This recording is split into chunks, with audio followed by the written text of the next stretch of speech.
Graças a Deus. Pai do Senhor, meus irmãos, abra a sua Bíblia comigo, por gentileza. Segunda carta de Paulo a Timóteo, capítulo de número 1, versículo de número 1 em diante.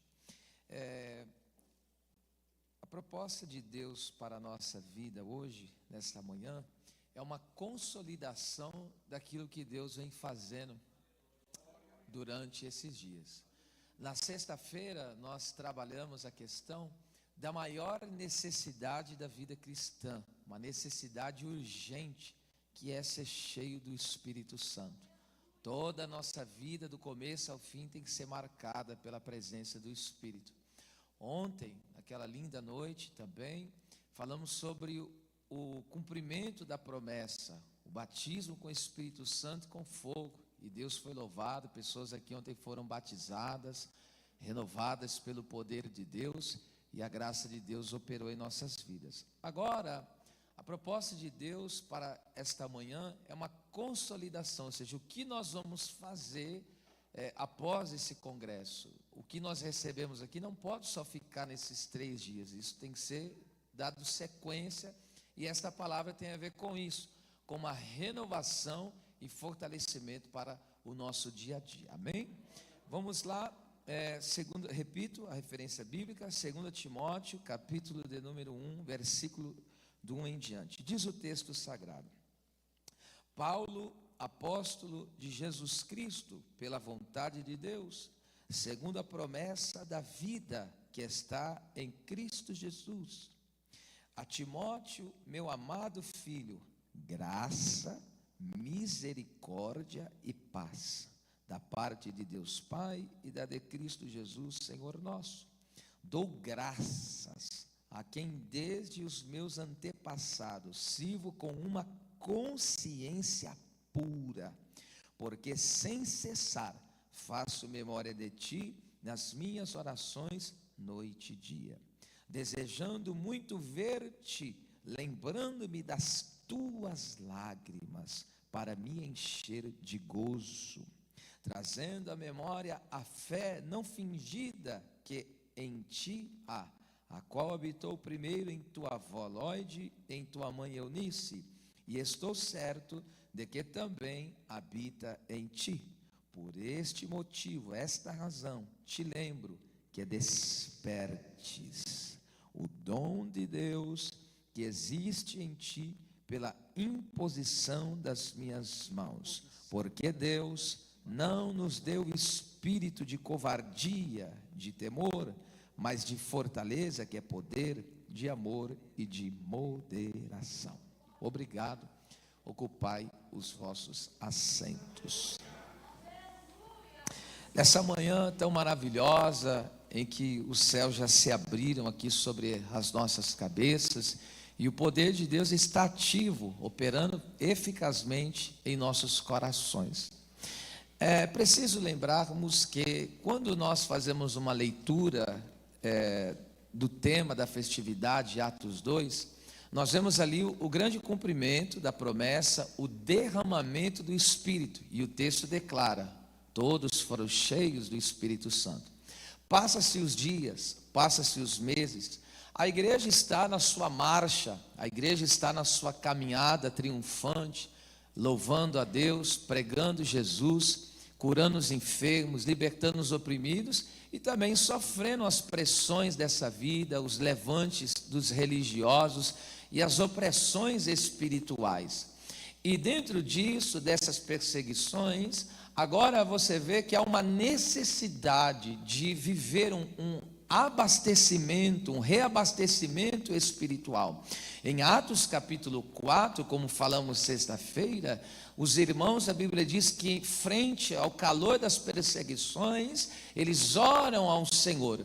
E agora a Bíblia diz que Deus, em resposta àquela oração, renova eles, e eles são novamente ali cheios do Espírito Santo.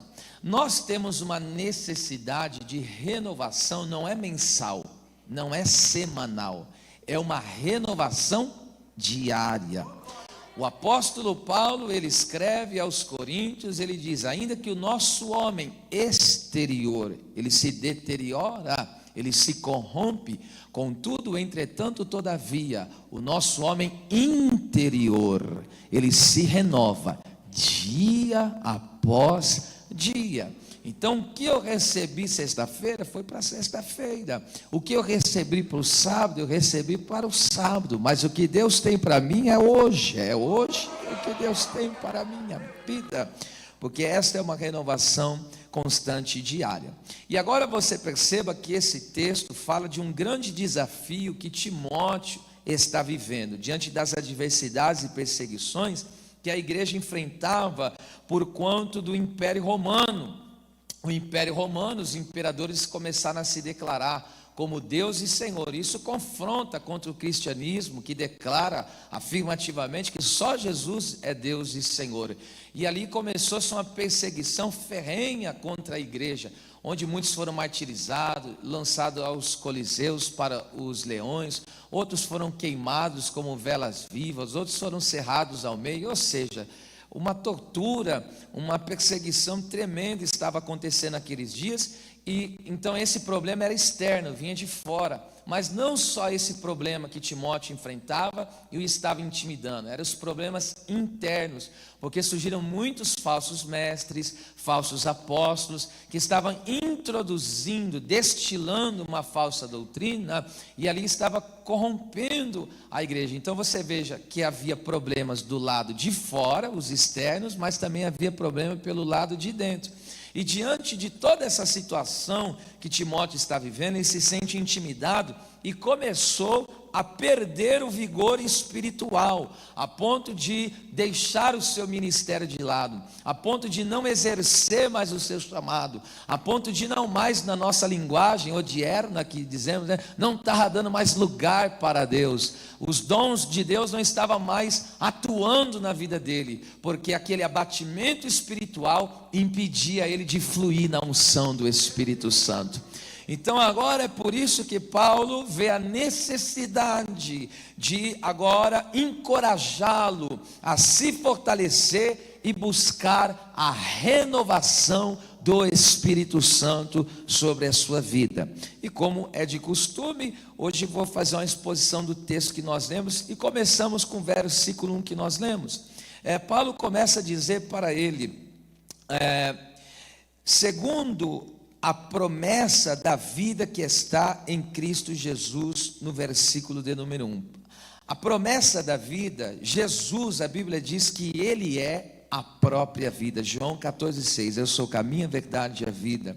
A Bíblia diz que Jesus, Ele é a fonte da vida. Em João 4, 13 e 14, Jesus, com um diálogo com a mulher samaritana, falou: quem beber desta água tornará a ter sede. O que ele estava dizendo? As coisas desse mundo nunca vai te saciar. O dinheiro nunca vai lhe saciar do ponto de vista espiritual. As conquistas terrenas, os bens materiais nunca vão lhe saciar. Você pode ter um hoje, você vai ter que ter outro amanhã e vai continuar tendo que ter e ter, e nunca vai lhe preencher. Mas Jesus disse: mas aquele que beber da água que eu lhe der, nunca mais terá sede.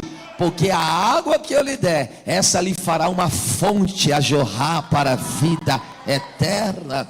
Somente Jesus pode trazer saciez espiritual. Somente Jesus pode alimentar a nossa alma. E Ele também é a fonte não só da vida, mas da vida abundante. Em João 10,9 diz: eu vim para que tenhais vida abundante. O que é uma vida abundante? É uma vida que transborda nele. E ele mesmo disse também para Marta: eu sou a ressurreição e a vida. Esta, na verdade, é a maior promessa que Jesus nos fez. 1 João 2,25. E esta é a promessa que ele nos fez: a vida eterna. Não há maior promessa de Deus para a nossa vida do que a vida eterna. Observe que agora vem uma pergunta: o que é a vida eterna? Porque geralmente as pessoas têm a noção que a vida eterna é aquela vida bem-aventurada, onde não vai ter dor, não vai ter sofrimento, onde nós não vamos ter mais enfermidade, onde não vai ter mais necessidade, ou nada que sugira qualquer infortúnio, incômodo. As pessoas acham que isso é vida eterna, mas isso não é vida eterna, isso faz parte da vida eterna. Então, não ter sofrimento, cessar todo tipo de dor e necessidade, isso não é vida eterna, tá bom? Isso faz parte da vida eterna que vamos ter. Porque em João 17,3, João define o que de fato é vida eterna. E ele diz: a vida eterna é essa, que conheçam a ti. Então, vida eterna na perspectiva bíblica é conhecer a Deus. E o que a palavra conheçam a ti, sabe, a palavra grega ali é gnosco, e esta palavra era usada em alguns contextos para falar de intimidade de marido e mulher. Então, o que é vida eterna? Conhecer a Deus profundamente. Quando você passa a conhecer Deus profundamente, você já começa a desfrutar da vida eterna aqui na terra. É claro, em pequenas gotas, né? Hoje nós só provamos gotas do que vamos viver do oceano da eternidade. E é por isso que nós temos que entender, nós não estamos simplesmente indo para um lugar, nós estamos indo para uma pessoa. Existem pessoas que focam somente, eu não estou dizendo que isso não vai acontecer, mas existem pessoas que focam no lugar, mas nós não podemos focar em um lugar, nós temos que focar numa pessoa, e essa pessoa é Jesus Cristo. Porque veja só, olha o que está escrito em João 17:24. Jesus, ele na oração sumo sacerdotal, ele ora ao Pai e ele diz: Pai, onde eu estou, eu quero que eles estejam comigo e vejam a minha glória. A palavra vejam ali é theorel no grego, que significa desfrutar da presença, e tem um sentido de entrar e experimentar. Então Jesus, ele está nos levando para a presença dele. Por isso que Pedro, quando recebe um discurso duro, a multidão ali, e a multidão começou a ir embora, Jesus olha para os 12 e falou: vocês querem ir embora também? Pedro toma a palavra e ele diz: para quem iremos nós? Perceba, ele não está dizendo para onde iremos nós, ele está dizendo para quem iremos nós, se só tu tens a palavra de vida eterna. Nós precisamos investir mais tempo e mais dedicação no nosso relacionamento, no nosso aprofundamento de conhecer a Deus, porque aí está a vida eterna. Agora perceba que no versículo de número 2, o Paulo diz para ele, diante de tudo aquilo que ele está vivendo: primeiro, entenda que você tem a vida eterna. Segundo, meu amado filho, graça, misericórdia e paz. Eu vejo aqui um quadro lindo deste texto. É como se Paulo estivesse dizendo a Timóteo: você está cercado pelas virtudes de Deus. Deus tem nos cercado. Só uma breve ilustração, eu vou pedir aqui o pastor Joseph. Esse homem é fogo puro, meu Deus do céu. Pastor, aqui Mateus, pastor, é Mateus, né? Olha só, vem aqui, por favor, só essa vez que eu vou pedir. Viu? Olha o que Paulo diz quando ele diz para ele: graça, misericórdia e paz. Aqui está a graça, olha lá, dê as mãos e me cerco aqui, aqui está a misericórdia e aqui está a paz. Olha o que Paulo está dizendo para Timóteo: para onde você for, tem a graça, tem a misericórdia e tem a paz. Você está cercado pelas virtudes de Deus. Aleluia. Então nós estamos cercados pelas virtudes do Senhor. Oh meu Deus, esta manhã quantas vezes nós já vimos os ministros de Deus falando: eu sinto a graça, eu vejo uma graça, e realmente há uma graça poderosa de Deus atuando em nós. A palavra graça em grego é charis, que significa, de forma simplificada, a amável bondade de Deus para nós, é o favor imerecido do Senhor, é Deus exercendo sua santa influência sobre nós, e denota o mais forte vindo em socorro do mais fraco. Olha, eu vou dizer, muitas pessoas perguntam para mim: qual é a maior experiência que você tem na sua vida com Deus, na sua vida cristã. Embora ao longo desses anos tivemos muitas experiências, ou algumas experiências com o Senhor, a segunda maior experiência que eu já tive com Deus na minha vida é com a graça. Esta é a segunda maior experiência que eu já tive na minha vida. Porque ao olhar para a minha deficiência, ao olhar para a minha pequenez, ao olhar para a minha incapacidade, a minha infabilidade, a minha efemeridade, ao olhar para tudo isso e ver Deus sustentando uma pessoa tão fraca, e ver Deus carregando uma pessoa tão debilitada, e vendo Deus usando uma pessoa tão incapaz, eu posso dizer: o que é isso senão a graça de Deus? Como pode alguém como eu ser usado pelo Senhor se não é a graça do Senhor? Então é a experiência segunda, a experiência mais forte que eu já tive com a minha vida, com o Senhor na minha vida, é a graça desse Deus bendito e poderoso. Aí eu aprendo que, primeiro, a graça do Senhor, ela é maior do que a tentação, ela é maior do que o pecado. Está escrito em Tiago, capítulo 4, versículo de número 6, mas antes da maior graça. O contexto ali, ele está falando que as pessoas estavam se desviando de Deus e tendo um relacionamento com o mundo, havia um adultério espiritual ali, Tiago denuncia isso, mas ele está dizendo, antes da maior graça. O que ele está dizendo? Antes é o que vem primeiro. Ele está dizendo, então, antes de vocês cederem à tentação e caírem em pecado, se renda à graça de Deus. A graça de Deus é que nos faz triunfar sobre todas as tentações e sobre toda a investida do diabo e os seus demônios.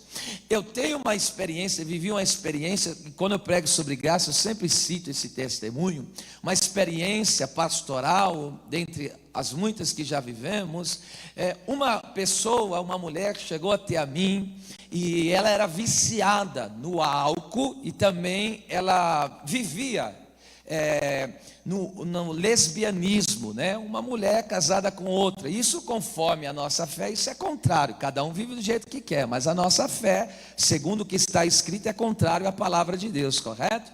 E esta mulher, o que aconteceu? Um dia ela chegou para mim e ela falou: eu desisti, porque eu tentei várias vezes largar dessa bebida me consome. Quantas vezes, missionária Tereza, ela me ligava bêbada, ela me ligava xingando a minha esposa, e não tinha nada a ver, e a gente atendia com maior paciência. Eu falo: Deus vai mudar a sua vida, mulher, Deus vai mudar a sua história.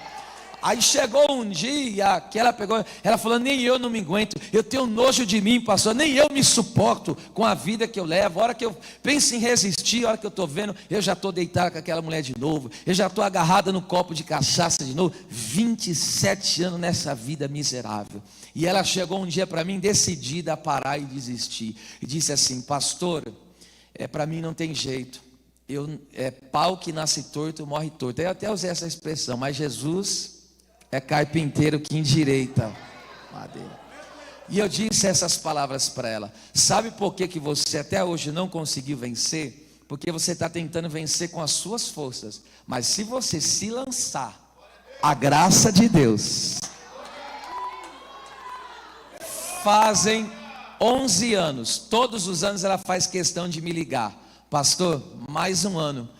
Quando eu vejo bebida, eu tenho nojo da bebida. E detalhe, não parou por aí. Fazem 5 anos, sabe o que aconteceu com ela? Casou no cartório com um varão e está morando com um homem, glorificando e exaltando ao nome do Senhor. Quantos ainda creem que a graça de Deus é maior? Existem pessoas, e eu sei porque Deus me deu esta palavra, existem pessoas que estão aqui, como nós dizemos, e ainda é vencido por aquele pecado de estimação, que você até vem muito tempo na igreja, mas ainda você não conseguiu se desvencilhar, ainda tem problema com o fumo, ainda tem um problema, não consegue controlar a língua, ainda tem, enfim, qualquer que seja o pecado. Mas se você hoje dizer: Deus, eu quero essa graça,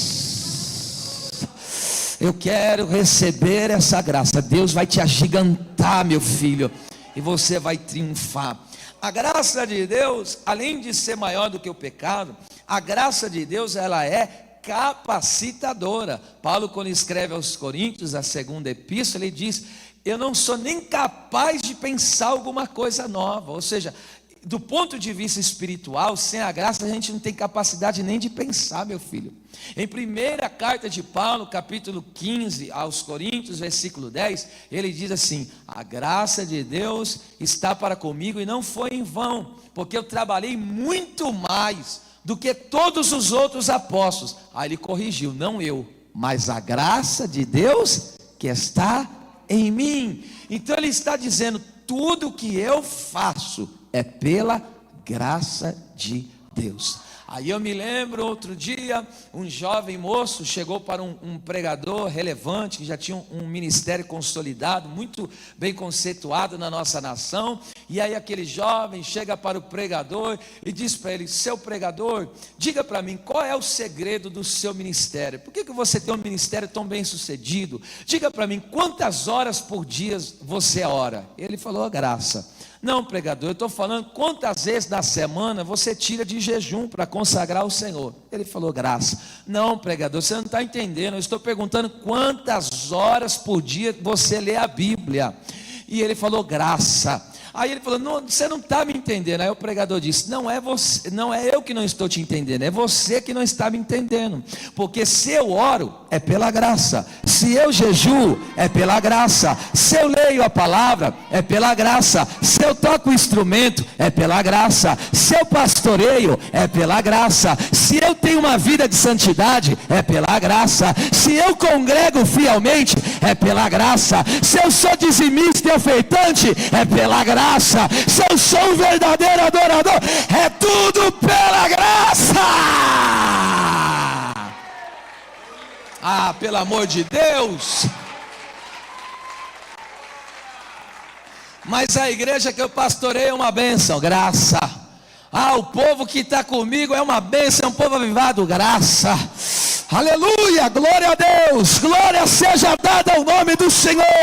Ninguém tem aqui de que se vangloriar de nada. Ninguém aqui pode bater no peito e dizer: sem mim não vai, sem mim não acontece. Você não é nada, rapaz. Quem é graça. Até essa mão levantada aí é a graça de Deus. Até essa vida espiritual vibrante que você tem, é tudo pela graça. Graça, aleluia, graça. Ah, mas aquela pessoa dirige tão bem, ela faz tão bem, ela tem tanta habilidade. É graça, meu bem, é graça. Já pensou? Tira a graça da pregação, fica sem graça mesmo, né? Tira a graça do louvor, meu Deus. Tira a graça daquilo que nós fazemos. Só sobra arrogância, só sobra soberba, só sobra presunção. Mas quando a graça de Deus é diferente. Porque a honra e a glória é dada somente àquele que é digno de todo louvor. É graça. Oh, glória a Deus. A graça de Deus, olha quanta coisa maravilhosa. A graça de Deus, ela é suficiente. O Paulo orou, ele falou 3 vezes a mesma oração, e parece o Senhor no Getsemane, né? E ele ora: tira de mim, Senhor, tira de mim esse espinho na carne. Qual foi a resposta de Deus à oração dele? A minha graça te basta. Ele queria que Deus resolvesse aquele problema ali para ele, mas até então Deus não queria naquele momento, porque Deus estava usando aquela situação para aperfeiçoar ele. Mas veja só, a resposta de Deus é o que? A minha graça é te suficiente, basta. Sabe o que significa? Esta palavra basta tem um sentido de abastecer.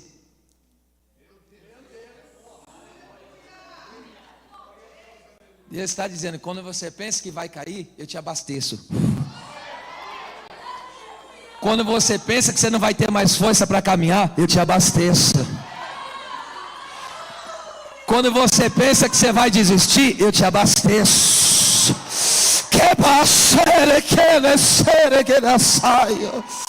Hoje Deus vai te abastecer hoje aqui com a graça. Você vai sair deste congresso abastecido pelo Senhor. Aleluia, aleluia, aleluia. Levante uma das mãos para os céus. Pastor Charles, homem de Deus, tem pessoas que entraram aqui muitas vezes no fio da navalha, mas há uma graça poderosa que está sendo derramada, e Deus está dizendo: com esta graça você vai, com essa graça você avança, com essa graça você se mantém de pé.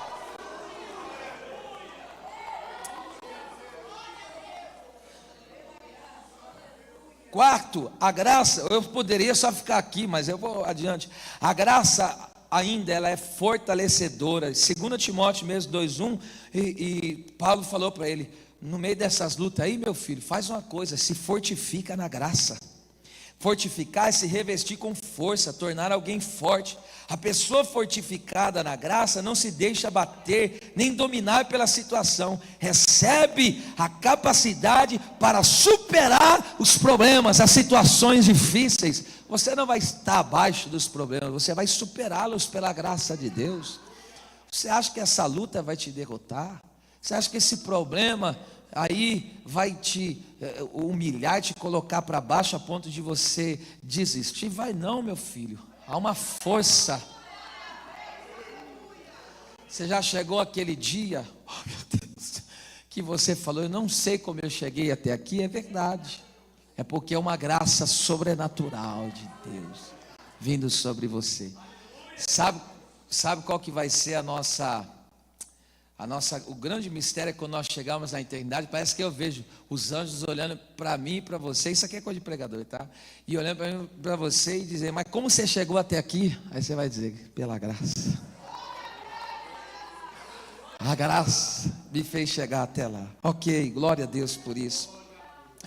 Agora, outra virtude que Deus tem nos cercado, essa aqui é linda demais: misericórdia. Misericórdia, irmão, o que seria de nós sem a misericórdia? Porque a graça é Deus me dá o que eu não mereço, e a misericórdia é o contrário disso, ok? Porque eu mereço, e você também, tá? Merece o juízo, a condenação, porque o salário do pecado é a morte, todos pecaram. Se Deus não tivesse misericórdia, a partir do momento que nós pecamos, Ele já nos condenasse e nos lançasse ao inferno, onde estaríamos nós? Veja como Deus é paciente comigo e com você. Quem já errou mais de uma vez aqui? Irmão, só para você ter uma ideia, escute isso aqui. Tem gente que acha pouco o que Deus fez pela vida dela. Porque às vezes a gente só coloca os pecados graves, né? Adultério, roubo, enfim, a gente coloca só esses pecados graves aí, mas não se dá conta de quanto nós somos pecadores. Só vou dar só um exemplo. Segundo aí a ciência, varia, mas é cerca de alguns dizem 90 mil, outros dizem mais de 100 mil. Vamos ficar no meio termo aí, uns 120 mil pensamentos por dia cada ser humano tem. Agora coloca 120 mil, imagine que 5 pensamentos seus são pecadores. Agora calcula a idade que você tem com 5 pecados por dia. Calcula, veja aí o tanto de pecado. Porque uma pessoa com 120 mil pensamentos, você pode ter certeza que pelo menos uns 4, 5 vai escapar aí. Pelo menos 4, 5 aí, em algum momento aí você vai escapar e falar: oh meu Deus, tem misericórdia. Agora imagine como nós somos pecadores miseráveis. E aí vem Jeremias em Lamentações, diz assim: as misericórdias do Senhor são a causa de nós não sermos consumidos. Se renova a cada manhã. Grande é, ó Deus, a tua fidelidade. Davi disse assim no Salmo de número 3: eu deitei, eu dormi, eu levantei, eu estou de pé, porque tu me sustentaste. Escute, tem pessoas que deitam, mas não dormem. Tem pessoas que deitam e dormem, mas não levantam. Tem pessoas que deitam, dormem e levantam, mas no meio do caminho para. Olha você, deitou, dormiu, levantou. Quantos podem dar glória a Deus pela sua misericórdia? Oh. De basuri que se acalabachando bagai. Em Lucas 10, 33 e 37, quando fala daquele homem, o samaritano, que caiu todo arrebentado, foi todo ali lascado pelos ladrões, salteadores, caiu meio morto, perdeu tudo. E aí o que o texto diz? Usa de misericórdia. Ele usou de misericórdia. Então a misericórdia de Deus nos alcança, a misericórdia de Deus nos restaura. Os leprosos chegaram ao Senhor e falou: tem misericórdia de nós. Jesus falou: tá bom, sejam curados. O Bartimeu falou: Jesus, filho de Davi, tem compaixão, tem misericórdia de mim. Jesus não foi, não socorreu ele. Há uma graça, mas também há uma misericórdia de Deus em favor da nossa vida. Essa aqui também é linda. Olha essa virtude que nos cerca: a paz. Paz é o estado, é Irene no grego, né? É o estado tranquilo de uma pessoa que tem certeza da sua salvação em Cristo. Então paz é isso: eu estou reconciliado com Deus e tenho segurança da minha salvação. Tenho certeza, porque o Espírito testifica com o meu Espírito: eu sou salvo. Eu sou salvo. Agora veja só, essa paz que está centrada em Deus e na segurança da salvação do Senhor, essa paz nos faz descansar em meio às lutas da vida, porque você vê em Juízes capítulo 6, versículo 23 e 24, o Gideão estava numa guerra tremenda contra os medianitas. Era apenas 300 homens contra 135 mil soldados dos midianitas, mas ele levanta um altar. E como que ele chama o nome daquele altar? O Senhor é paz. Mas espera lá, como que ele está em paz se ele está em guerra? Como ter paz em meio à guerra? Espera lá, Deus está no controle da minha vida. Deus é o Senhor da minha vida. Olha a paz entrando aí no seu coração. Ah, mas eu estou ouvindo umas notícias estranhas, esquisitas, o negócio está meio estranho. Oh, meu filho, receba a paz. Essa paz de Cristo, ela excede todo entendimento, ela triunfa sobre a ansiedade. Isso aqui é uma das coisas tremendas da vida cristã. Filipenses 4, 6 e 7, Paulo fala: vocês não devem ficar ansiosos, inquietos, mas antes devem fazer as petições conhecidas a Deus. E a paz de Deus, ó, que ultrapassa, excede. Por isso que você é uma incógnita na vida de muitas pessoas. As pessoas muitas vezes vê você, sabe que você está no olho do furacão, passando uma luta tremenda, e você está lá tranquilo. E alguém fala: como você pode estar assim? É que a paz de Cristo excede todo o entendimento. Nem eu sei explicar como tanta paz assim. Oh, meu Deus, às vezes tem pessoas que olham para nós e muitas vezes nós somos uma incógnitas para eles, e ele diz: meu Deus, sempre sorrindo, você sempre servindo ao Senhor, parece que você não tem problema. E às vezes nós podemos estar em determinadas áreas da nossa vida passando o pior momento da nossa história, e alguém pode olhar para nós e ver a gente profetizando, dando lugar, fazendo a obra. O que é isso? É a paz. É a paz. Veja só, a Bíblia Sagrada diz que essa paz guarda o nosso coração. É como se fosse um soldado ali protegendo. Essa paz, veja só, ela triunfa sobre depressão, sobre a depressão.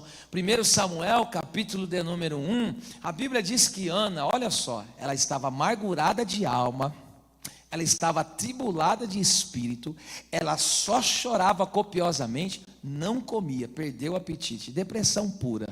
E ali, e o que aconteceu? Ela foi na casa, ela foi no templo, e o sacerdote falou: vai em paz, e o Deus de Israel te conceda a tua petição que lhe pedistes.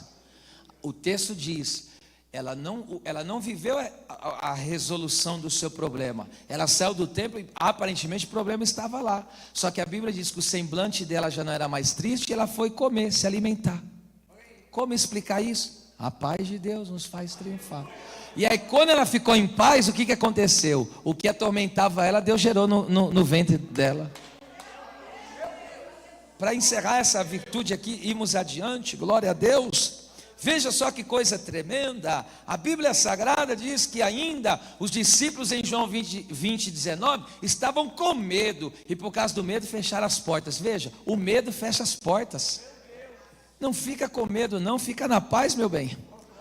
Mas pastor, como que eu vou ficar na paz sabendo dessas coisas, essas notícias que estão vindo? Estavam com medo. Quem se colocou no meio deles? Jesus. Mas detalhe, as portas estavam fechadas, e como que Jesus entrou no meio deles? Porque para Jesus não existe porta fechada. O que Jesus falou para eles? 3 vezes: paz seja convosco, paz seja convosco e paz seja convosco. Paz na alma, paz no espírito e paz no corpo. Receba a plena paz de Jesus Cristo, porque se Ele é o centro da minha vida, se Ele tem o controle da minha vida, eu vou permanecer em paz. Glória a Deus. Eu vou pregando hoje assim, mas assim, tá bom? Nessa cadência, tá bom? Aleluia. E se você quiser dar lugar, falar em língua estranha, adorar, eu estou pregando é Bíblia, hein?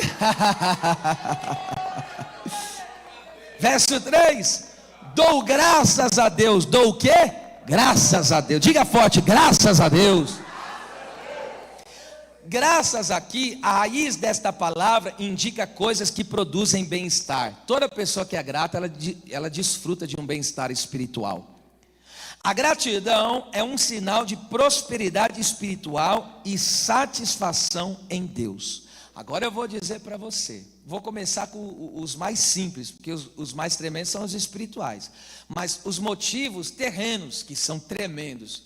Irmão, eu pergunto para você, quanto vale, olha só que coisa tremenda, quanto vale enxergar? Eu digo, se aqui alguém tiver nessas condições, nós vamos orar, eu creio que Deus pode fazer a obra. Mas o que você daria para poder enxergar? O que você daria para poder ter, ou a pessoa não tendo a visão, o que essa pessoa daria para poder enxergar? Fala o que uma pessoa seria capaz, ela daria tudo que tem para poder enxergar. Quanto que vale 2 rins funcionando, sem você ter que ficar passando por hemodiálise, está com a bolsinha de colostomia fazendo as necessidades? Quanto que vale isso? Quanto que vale, lembra nesses tempos atrás, aí pandemia, quanto que vale 2 pulmões funcionando bem?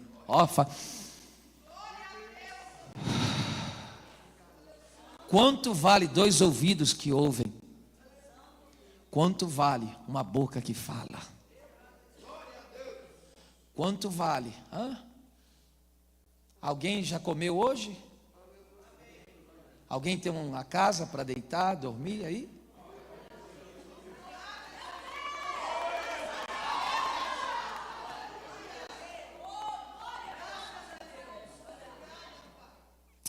A Bíblia diz, o que a Bíblia diz? Deus é digno de gratidão, porque Ele é o Criador e sustentador de todas as coisas. Em Apocalipse 4:8, as criaturas viventes, eles cantam assim: Hagios, Hagios, Hagios Kyrios, Hotheos, Hopantocrator, Caien, Caihoon, Cairhoi, Homeros. Santo, Santo, Santo é o Senhor Deus, o Todo-Poderoso, o que era, o que é, o que há de vir. Os anciões tiravam as suas coroas, lançavam aos pés do Senhor e o adoravam, dizendo: digno és de receber a honra, a glória, ações de graça, sabedoria e poder, porque tu criaste todas as coisas e todas as coisas se mantêm pelo seu poder. Glória a Deus. Por que eu devo ser grato? Debassúria, porque Ele é Criador, Ele é digno de toda a gratidão. Segundo, por que eu tenho que ser grato a Deus? Porque Deus é a fonte de toda bondade. Tiago 1,17, toda boa dádiva e todo dom perfeito vem descendo do alto do Pai das luzes. Você não percebeu, mas está descendo. Ali está no gerúndio, é um processo contínuo, está descendo. Toda boa dádiva e todo dom perfeito não vai descer, meu filho, já está no caminho, está descendo. Terceiro motivo para ser grato, irmão, quantos benefícios Deus tem nos feito. O salmista, no Salmo 116:12, ele diz assim: o que darei eu ao Senhor por todos os benefícios que me tem feito? Não dá para colocar num papel, vai faltar, hein?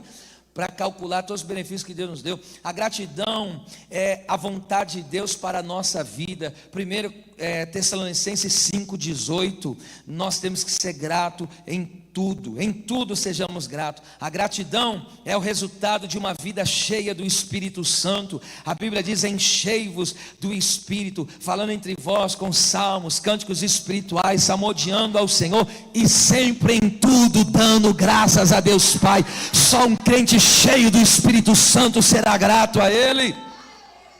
Vamos lá, a gratidão antecede e abre portas de milagre. Jesus chegou em Betânia, o que ele fez? Ele pegou e o texto diz, ele pede para remover a pedra, e diante daquele grande obstáculo que era a morte de Lázaro, o texto diz, ele levanta os olhos ao Pai e aos céus. Primeira lição: diante dos problemas não baixa a cabeça, o seu socorro vem do alto.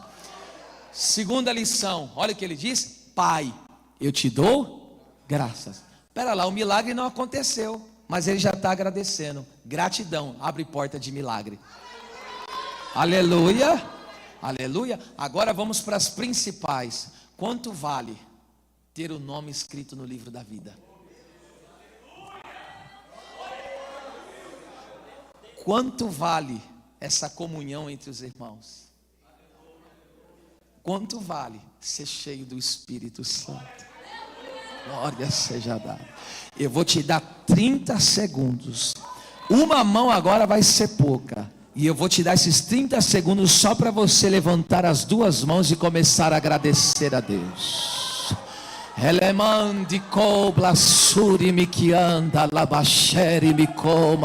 Olha como tem gente que é agradecido ao Senhor.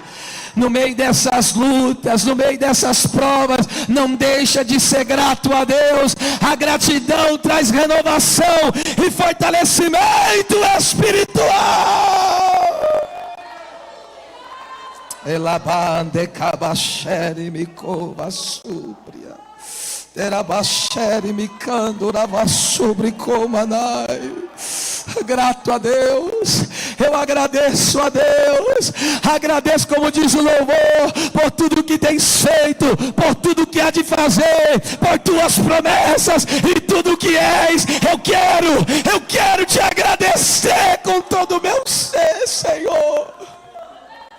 Obrigado, obrigado.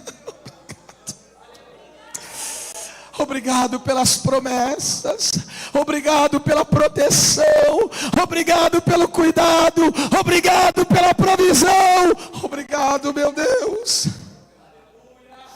Agora ele diz aí, o versículo 3 ainda, isso aqui agora vai ser uma pancada boa, mas vai ficar bom. Sirva, já estou até adiantando, hein? Se não der glória agora vai ficar suspeito. Sirva a Deus com uma consciência pura. Ô irmão, sirva a Deus com uma consciência pura. A consciência limpa nos dá ousadia de buscar e adorar a Deus. Olha só o que está escrito em Hebreus 10, 19 e em diante. Eu tendo ousadia para entrar no Santo dos Santos, para entrar no santuário, pelo novo e vivo caminho ao qual tem nos consagrado. O 22 diz: porque agora nós temos um coração inteiro, uma plena certeza de fé, tendo a consciência pura, tendo a consciência purificada, por causa do coração que foi limpo. Quando o meu coração é limpo do pecado, a minha consciência fica limpa. Sabe por que existem pessoas que é fraca no serviço a Deus? Sabe por que tem pessoas que é fraca na adoração? Sabe por quê? Porque algo lhe impede de ele se entregar totalmente. E aí quando ele pensa em se entregar, a consciência bate doído. Sabe quando Pedro estava correndo a todo vapor? Pedro estava ali correndo. Lembra o Pedro? Estava correndo para ir até Jesus. E aí o texto diz que ele parou a corrida dele. Por que ele parou a corrida dele? A consciência pesou.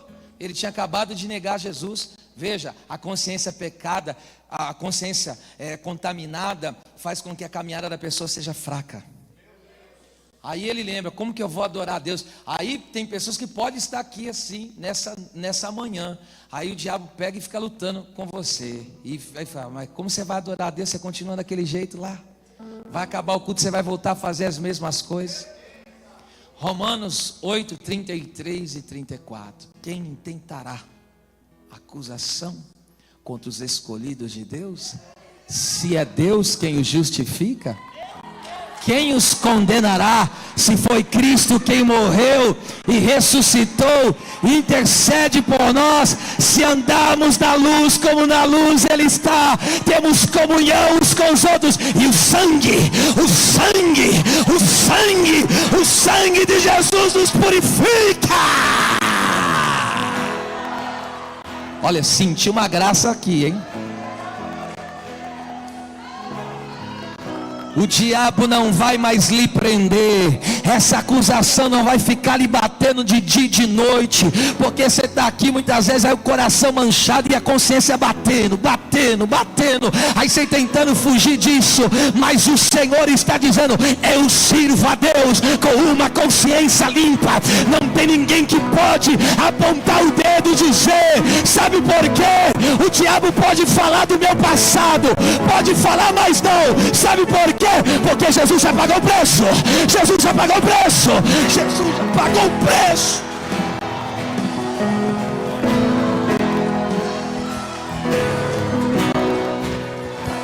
Um dia, pastor Mário, há um relato da história que diz que o diabo se materializou para Martinho Lutero, grande reformador, e chegou para ele, escute isso aqui, dá glória comigo. Chegou para ele, trouxe uma lista, apareceu, se materializou, estava no final dos dias, 80 e poucos anos, e agora o diabo pegou e desenrolou um pergaminho, mas era quilométrico. Pensa num pergaminho que ia a quilômetros de distância. Aí o diabo pegou e deu uma gargalhada ali e falou para ele: você acha que você vai ser salvo? Martinho Lutero, firme, olhou para o inimigo e disse: você só esqueceu de uma coisa, de escrever no final de todos esses pecados, que o sangue de Jesus Cristo me perdoa de todos os meus pecados. Diga bem forte: eu já fui perdoado.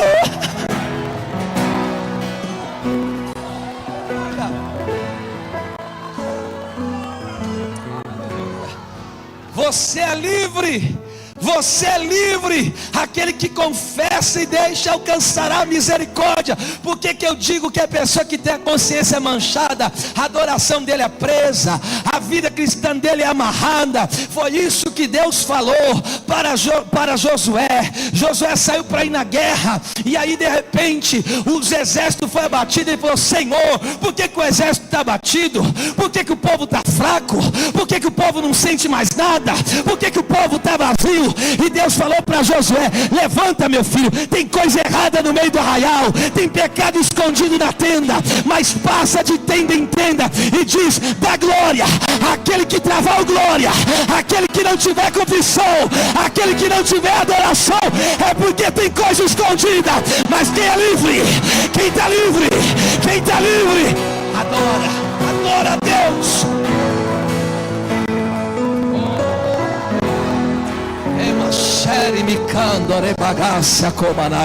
Põe a mão na sua cabeça aí agora e receba esta unção de Deus sobre a tua vida.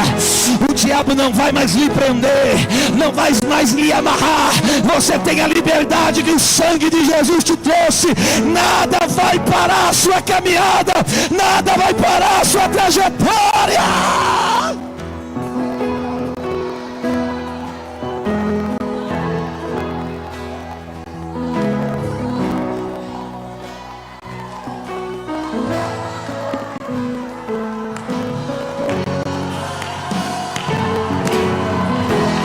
Quem tem consciência limpa, só quem tem certeza do perdão, pega, meu filho.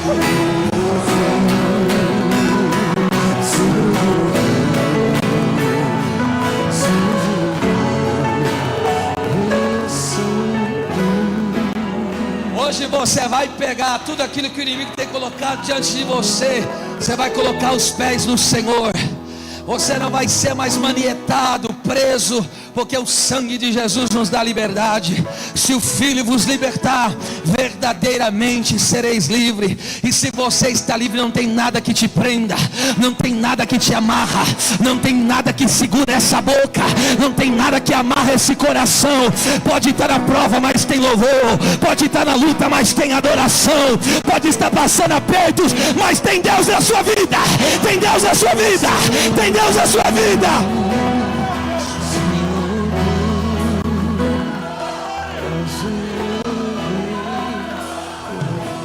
Amém. Vamos lá. Aí ele diz no versículo de número 4: lembrando-me das tuas lágrimas para me encher de gozo. Ó, lembrando-me das tuas lágrimas para me encher de gozo. Sabe o que Paulo está dizendo para Timóteo? O quebrantamento enche a alma. Paulo está dizendo para ele: pastor Robson, não deixe que as lutas tirem a tua sensibilidade espiritual. Oh meu Deus.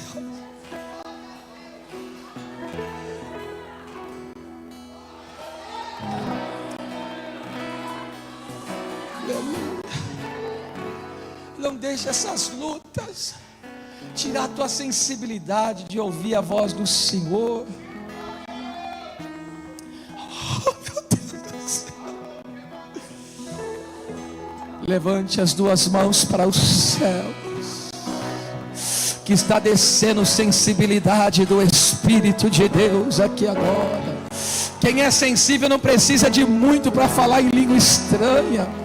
Quem é sensível não precisa de muito para dar aquele glória a Deus com a alma. Quem é sensível não precisa de muito para ele bradar de aleluia ao Senhor. Ele é quebrantado. Receba quebrantamento, receba sensibilidade. Sai dureza, sai casca grossa espiritual, e que desce a sensibilidade do Espírito.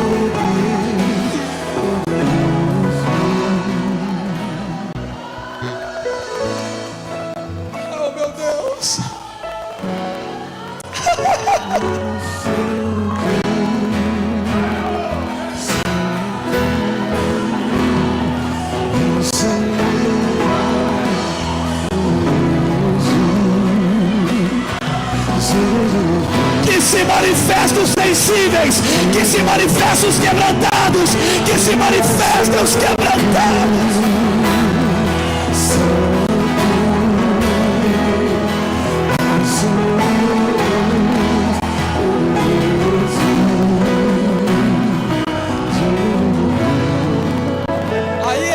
Vamos lá, para começar a concluir, trazendo à memória a fé não fingida que há em ti.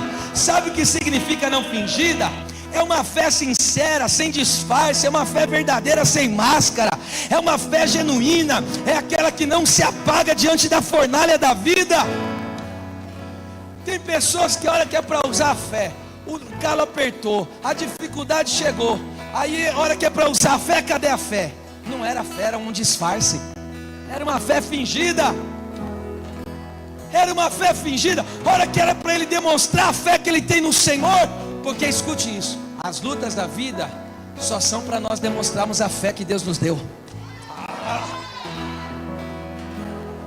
E a hora que é para mostrar a fé, a hora que é para mostrar a fé, cadê a fé? Era fingida, não era fé de verdade. Era uma fé disfarçada. Era algo que parecia ser fé, mas era uma máscara que estava por ali. Veja só que coisa tremenda isso aqui. O fogo da fé, escute isso, o fogo da fé é mais forte do que o fogo da fornalha. Eu vou repetir isso aqui. O fogo da fé é mais forte do que o fogo da fornalha. E por que o pastor está dizendo isso? Porque em Hebreus 11:34 diz: e pela fé apagaram a força do fogo.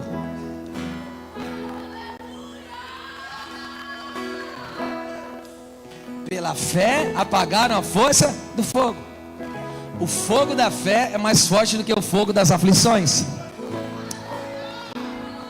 Aí Nabucodonosor pegou e falou: se não se prostrar e não adorar a minha estátua, vai para a fornalha. Quero ver quem pode livrar. A respeito disso não temos que te responder. Se o nosso Deus quiser, Ele pode nos livrar, e Ele há de nos livrar da tua mão, ó rei. Aí veja a visão, Joseph. Olha o que o texto diz, pastor Mateus. Olha o que o texto diz. Eles entram na fornalha. Os homens que jogaram ele foram queimados ali, ó, no meio do caminho. Mas de repente Nabucodonosor olha e diz: espera lá, nós não jogamos 3, mas eu vejo o quarto. Mas deixa eu falar para Nabucodonosor corrigir ele: não era o quarto, era o primeiro. Porque antes de ele chegar lá, o Senhor já estava. O Senhor já estava. Meu Deus, eu vou voar aqui, hein?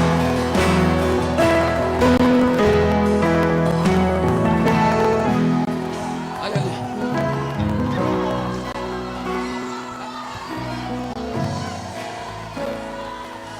Antes de você passar pelo que você estava passando, Jesus já estava lá te esperando, dizendo: eu estou com você, eu estou com você, eu estou com você, eu estou com você.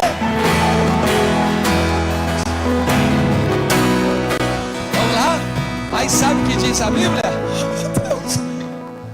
Eu entendo que aquela prova era uma bênção disfarçada. Diga isso comigo, é pedagógico. Aquela prova era uma bênção disfarçada. E por que eu sei que era uma bênção disfarçada? Porque eles entraram na fornalha de como? De mãos amarradas, atadas. E o texto diz, quando Nabucodonosor vê os 3 andando com o Senhor ali no meio da fornalha, o que ele diz? Eu vejo 4 homens andando solto, andando livre. O que eu estou dizendo? É no meio dessa situação que você está passando, Deus vai desatar o nó, Deus vai desatar o nó, Deus vai tirar as amarras. O teu ministério vai fluir, a tua casa vai fluir, a tua vida com Deus vai fluir. Se prepare para viver uma exaltação de Deus pela fé.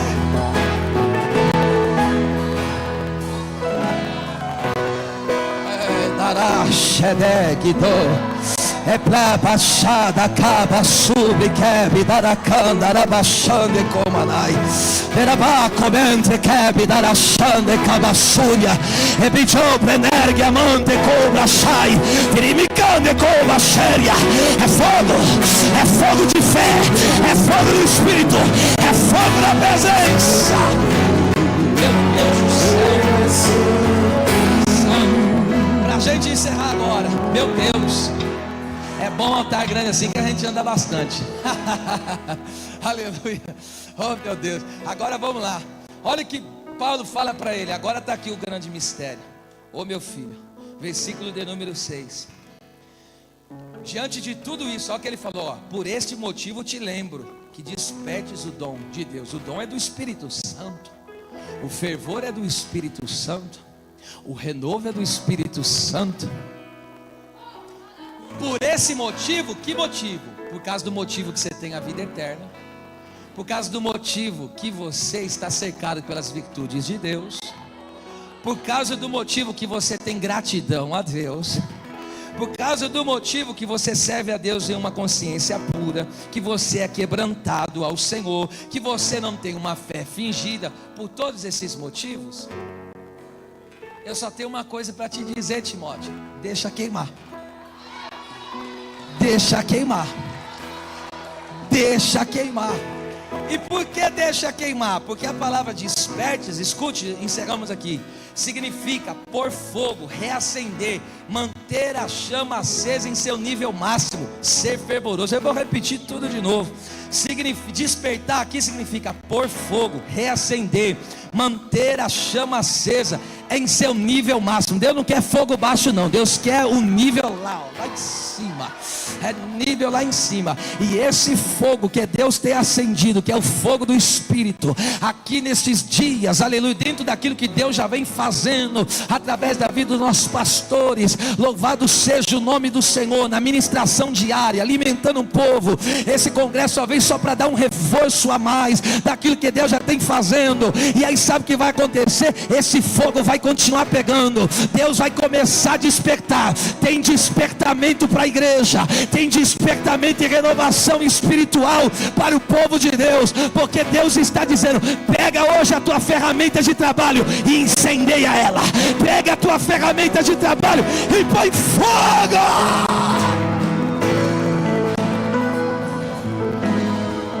Despertar é colocar o dom no fogo. Despertar é colocar a vida em chamas na presença de Deus. E é o Espírito Santo quem faz isso. Ele sabe nos incendiar, porque a promessa de ser incendiado pelo Espírito Santo é uma promessa antiga. Em Provérbios 1:23 diz: convertei-vos pela minha repreensão e derramarei o meu Espírito abundantemente. Em Zacarias 12:10 está escrito: derramarei o meu Espírito de graça e súplicas. Em Ezequiel 36:26 e 27, eu colocarei em vós o meu Espírito. Em João 14:16, Jesus falou, ele falou: rogarei ao Pai e Ele vos dará o Consolador bendito. Jesus falou: se vocês creem em mim, expulsarão demônios, mas falarão em novas línguas. É o poder do Espírito Santo. Está escrito em Lucas 24:49: ficai na cidade de Jerusalém, até que do alto sejais revestidos de poder. Em Isaías 32:15 está escrito: espera que até que lá do alto sobrevenha o Espírito do Senhor. O seu deserto será transformado em uma terra fértil, e a terra fértil será reputada por um bosque. Isaías 44:3 diz: derramarei água sobre os sedentos e rios sobre a terra seca. Derramarei o meu Espírito sobre a tua posteridade e a minha bênção sobre os teus descendentes. Aí Joel 2:28 e 29 a dizer: e depois derramarei do meu Espírito sobre toda a carne. Filhos, filhas, crianças profetizarão. Os vossos jovens terão visões e os vossos anciões terão sonhos. Jesus, no último dia da festa, em João 7:37 ao 39 disse: quem tem sede, não é para todos. Quem tem sede, vem a mim e beba.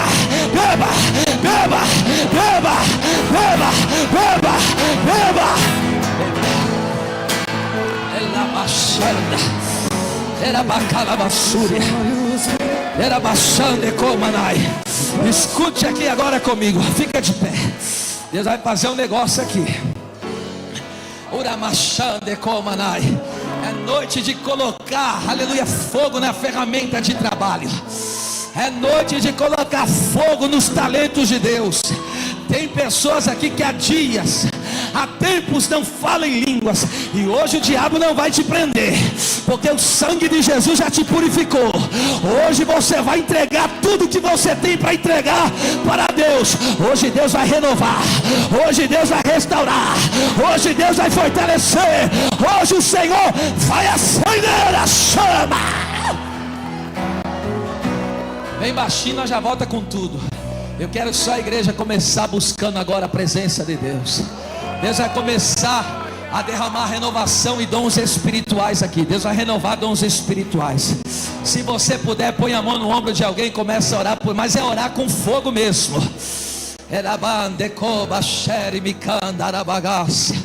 Começa a orar em línguas estranhas aí agora. Olha a Deus renovando, colocando fogo nessa ferramenta aí agora. Desperta, não dá para viver mais assim sem o fogo de Deus. Não dá mais para viver sem o poder de Deus. Não dá mais para viver sem a unção do Espírito Santo. Ó Deus, em nome de Jesus Cristo, teu Filho, a tua palavra já foi pregada, a tua palavra já foi ministrada. Repouse agora sobre eles o Espírito do Senhor, o Espírito de sabedoria, o Espírito de inteligência, o Espírito de conhecimento, o Espírito de fortaleza, o Espírito de conhecimento e temor do Senhor. Que venha agora o fruto do Espírito, que venha agora o amor, o gozo, a paz, a longanimidade, a benignidade, a bondade, a fidelidade, o domínio próprio e a mansidão. Começa a manifestar agora, Espírito Santo, os teus dons poderosos. Venha o dom da fé, venha o dom da fé, venha os dons de curas, venha a operação de maravilhas, venha agora a palavra de sabedoria, a palavra de conhecimento, o discernimento de espíritos, a profecia, a variedade de línguas e a interpretação. Receba!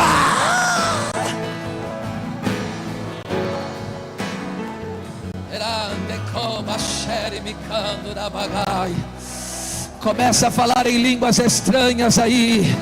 Ao mistério dos dons espirituais aqui. Ebandi cobra energia manti cobra cheia. Urabá calabachande calabassúria. Deixa Deus te renovar nos dons aí agora. Deixa Deus te renovar nos dons aí agora. Olha lá, meu Deus, é forte. Deixa Deus te renovar nos dons aí agora. Deixa Deus te renovar. Olha essa labareda de Deus aí. Põe fogo. Põe fogo.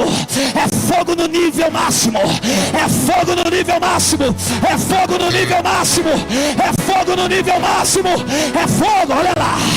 É no nível máximo.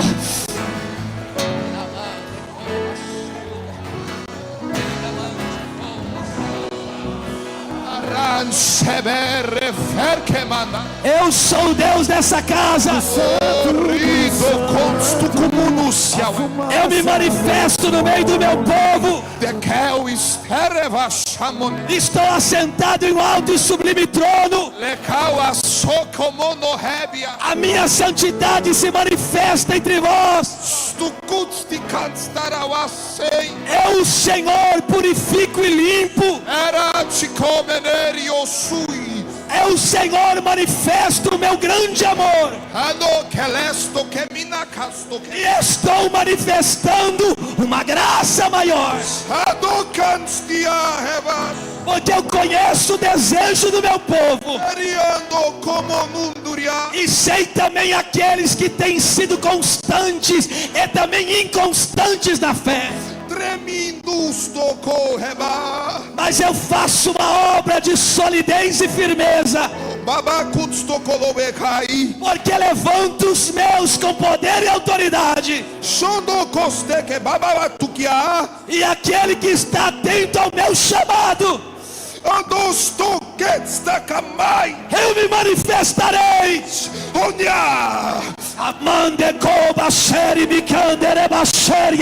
É noite de manifestação de dons espirituais. É noite de línguas. É noite de manhã de profecia, de interpretação. Abre a sua boca e deixa Deus ser glorificado. Deixa Deus ser glorificado. Glória a Deus. Oh, Espírito Santo, Espírito de Deus, aleluia, aleluia. Louva aí o navegarei, se puder louvar. Deus quer fazer um negócio aqui. Louva aí. Era mande cova súbria. É me do que faço, rebidior. Eu vou dar lugar mesmo. Deus me trouxe lá do Brasil, não foi para fazer turismo não, foi para dar lugar para Deus. Vamos dar lugar. Cadê você dando lugar?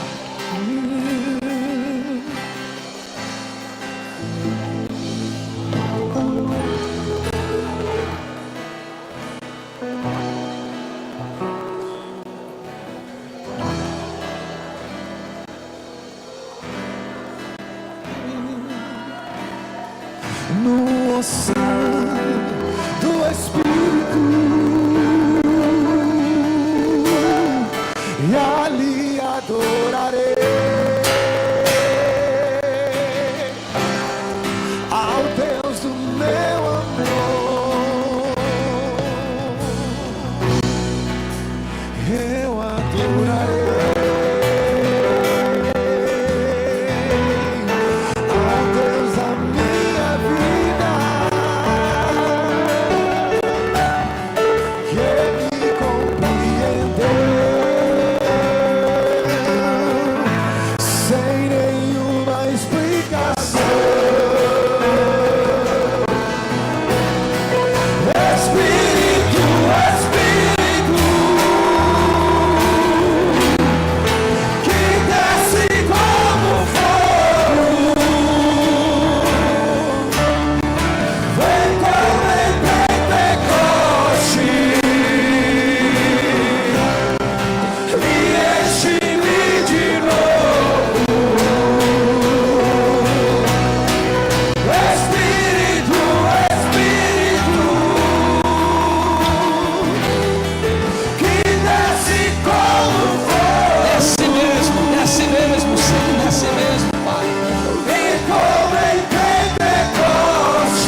eu navegarei